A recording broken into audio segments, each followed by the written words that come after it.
Well, burr.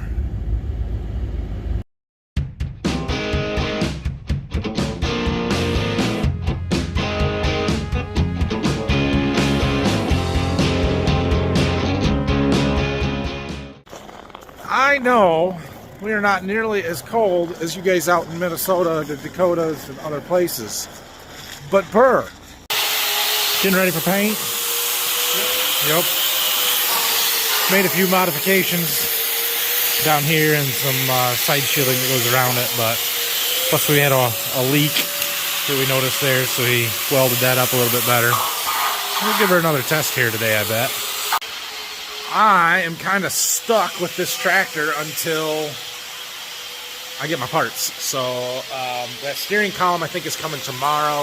I've got some other stuff coming for these other tractors here today. But it looks like it's going to be a lot of computer work today, so I'll try and find something interesting. I know what we can do today. So I came up here in our old office to get filters for the 4020, and then I realized, holy cow, our shelves are empty. It's February. It's filter ordering month, so I need to take inventory of what we've got and submit a filter order, and then we can probably go pick it up. We probably could do it today, but I doubt that'll happen. So yeah, that's going to be what I'm going to do today. Figure out what we need for filters. But first, I'm going to grab the filters for the 4020. Hydraulic oil, fuel filters, and an engine oil. Maybe that's the one in the back there.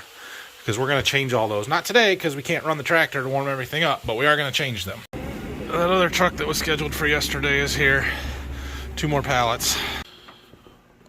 Alright, so I went and printed off my filter list. I made up the spreadsheet several years ago. It basically has all of our pieces of equipment, tractors, combine, sprayer, on here, and then I've got the filters that they use. So engine, hydraulic oil, fuel filters, cab filters, everything that we can use, and all of their part numbers and how many of them are used on the machine. And then what I'm going to go through now and do is take inventory and fill out that number on hand column and see what we've got left up here, because not every filter gets changed every year.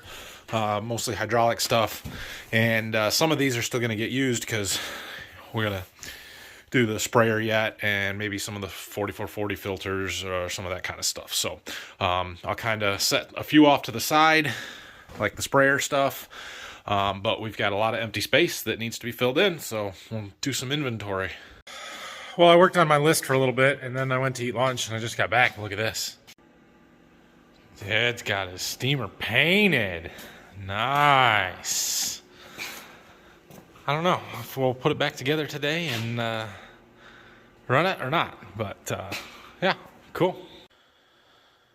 Okay, I finished my list up here.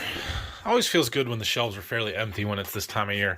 I haven't gone through the 4440 yet, so some of those filters should get used, although I think we only put like 60 hours on it this year, so maybe not. And for some reason I had 2 sets of some of the stuff for the sprayer, but these are the filters that need to go on the sprayer when we bring it in here this year, and I like to have stuff on hand in season just in case we need to change a filter for some reason, so I'm going to replace those. Some of them, the cab air and most of the air filters, we have second ones of already, so it's just mostly fuel and oil that we'll need to get replacements for. But yeah, so I'll go through this list and match it up with a kind of a master list of the part numbers and how many of each thing we need, take off what we've got, and we'll get an order placed. Okay, well, after sorting through a bunch of part number changes, basically all the circled ones, and trying to figure out what exactly it is that we need and coming up with this spreadsheet, I've got an order ready to submit. $2,600 in filters for the year. I don't feel like that's too terrible bad, but that's a lot of money to spend on filters. Now, before you even start, I know that a bunch of you are going to suggest that I go to Napa or I buy them from some other third-party source and buy cheaper filters than Deere filters. I know that's an option. I'm not entirely opposed to it, but it's probably not worth it. What are we going to save? A couple $100 on this kind of an order? Maybe. And a lot of times when I've priced stuff, They're not really any cheaper than what our dealer is when stuff is on sale. They're 12% discount here in February. So it makes them pretty competitive, and I know they're good quality, so we stick with Deere filters. All right, that order is done, submitted. I'm not so sure they're going to bring that one to us, so we may have to go pick them up, but we'll see what happens. Tomorrow is Thursday. If they're going to bring them, they're going to bring them tomorrow. Maybe. Okay, with the goal of actually getting something productive done today, I happen to have a leaking SCV outlet on the 8R here. Can you guys see that O-ring in there? Let me turn the light on. See that right there? That's an O-ring that's popped out and should not be. Now, it's possible that there's a way to fix that or push it back in there and make it right, but that SCV has been leaking for a while. So I bought a new barrel that slides right in there. These are a fairly common wear item, replacement part, I guess, from my research that I have done. So I've taken this black cover and the covers off of that one. There is a snap ring in here, right there, retaining ring, something, whatever you want to call it, that we've got to get out and pull that out of there. I think, I don't know, I've never done one. We're gonna figure it out on the fly here.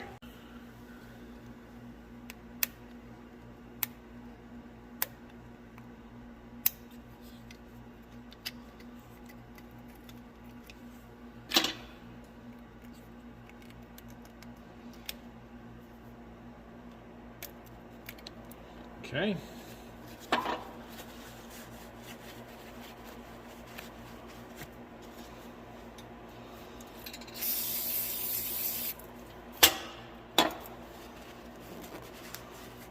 Now, does that just pull out?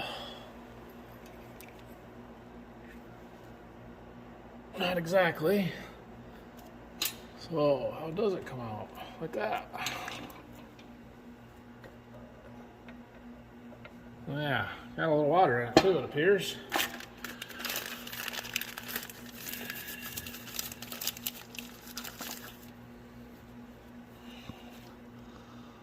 Well, they look the same to me.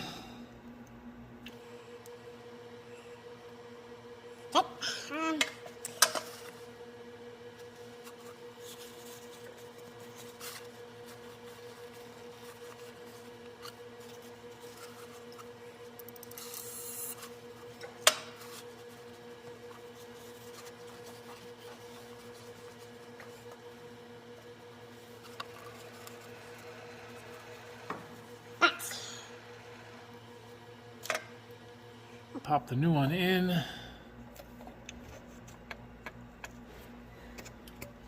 And put our retaining ring back.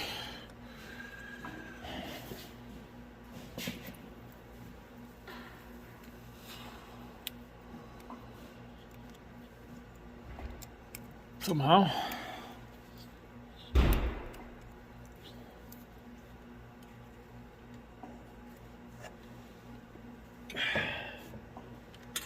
Looks like I gotta get it pushed in a little bit farther.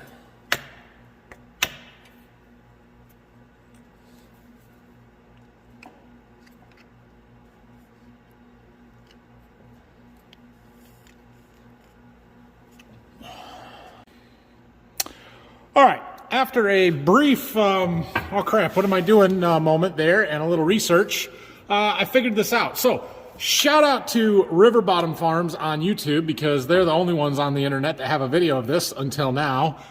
He only has 69 subscribers, but go check him out. Anyway, the problem here is I slid that new barrel in, but it won't go in far enough to let me get the retaining ring right here back in. And so what you have to do is tap it in there. And I figured this was the case, but I was a little apprehensive of pounding on new stuff and seals and all that. But basically, you're going to take a 27 millimeter socket, which he even told me in the video. Thank you. And we're just going to tap on it until it gets pushed in there a little farther. And now, our ring or slot for this retaining ring is exposed. And I should be able to work it in there. Just like that. Cool. So there's that one. And I'm going to do the other one now.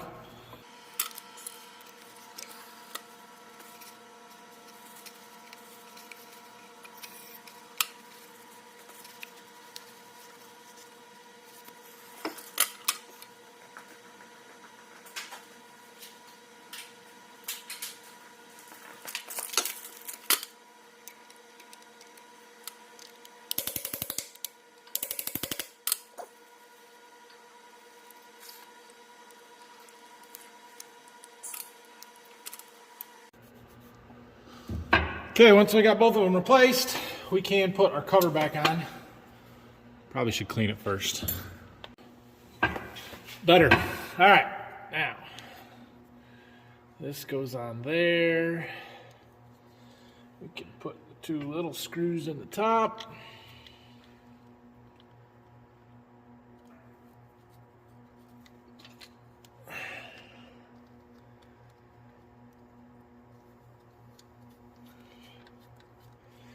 And then the screws with the covers on the bottom side here.